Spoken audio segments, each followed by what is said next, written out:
Hello మామ, welcome to Venky things. ఇవాళ Sunday అయినా సరే మామ, జిమ్ కు మాత్రం నో హాలిడే అనమాట. సో ఇవాళ మన వర్కౌట్ వచ్చేసి షోల్డర్స్ వర్కౌట్ అనమాట. వర్కౌట్స్ కరెక్ట్ గా చేయట్లేదు మామ, సో ఎలాగోలా మెల్లగా నేర్చుకుంటున్నాం మామ. ఈ మధ్య కదా జిమ్ స్టార్ట్ అయిపోయింది, సో కొంచెం నేర్చుకుంటున్నాను. మంచిగా జిమ్ అయిపోగానే ఎగ్ దోశ తిందామని చెప్పి మంగళగిరి భాస్కర్ హోటల్ దగ్గరికి అయితే వచ్చేసాం మామ. ఇక్కడ ఎగ్ దోశలు కారం అట్లయితే చాలా బాగుంటాయి మామ. మీలో ఎవరైనా టేస్ట్ అయిపోతే ఖచ్చితంగా టేస్ట్ చేయండి. ఇంకా నీట్ గా టిఫిన్ అయితే ఆర్డర్ చేసామో, మా వాళ్ళు వాళ్ళ టిఫిన్ కూడా తినేసి నాటు కూడా దొబ్బేస్తాను మామ. ఖచ్చితంగా మీ ఫ్రెండ్స్ కూడా ఇలాంటి కోతి ఫ్రెండ్స్ అయితే ఉంటారు, వాళ్ళ కింద కమెంట్ బాక్స్ లో ట్యాగ్ చేసేయండి.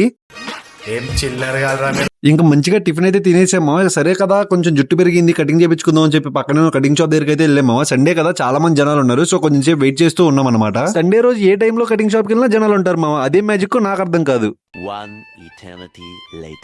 ఇంకా ఫైనల్ గా ఒక సీట్ అయితే ఖాళీ అయిపోయింది మామ. ఇంకా మంచిగా వెళ్లి సీట్ లో కూర్చున్నాను అనమాట. కూర్చొని అన్నయ్యకి మంచిగా ఎక్స్ప్లెయిన్ చేశాను, నాకు ఎలాంటి టైప్ ఆఫ్ హెయిర్ కట్ కావాలో, ఎలా కట్ చేయాలో నీట్ గా ఎక్స్ప్లెయిన్ చేశాను. ఇంకా ఫైనల్ అవుట్పుట్ అయితే ఇదే మామ, పెద్దగా తేడా ఏం లేదు కదా, అదే మన స్పెషాలిటీ.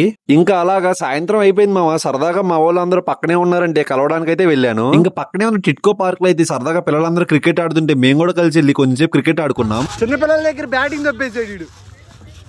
ఇంకా అలా క్రికెట్ అయిపోగానే అందరం కలిసి సరదాగా మాట్లాడుకుంటూ ఉన్నాం అనమాట. ఎందుకో ఆ క్రికెట్ అయిపోగానే అలా డిస్కషన్ చేస్తూ ఉంటే మా ఫీల్ భలే ఉంటది అనమాట.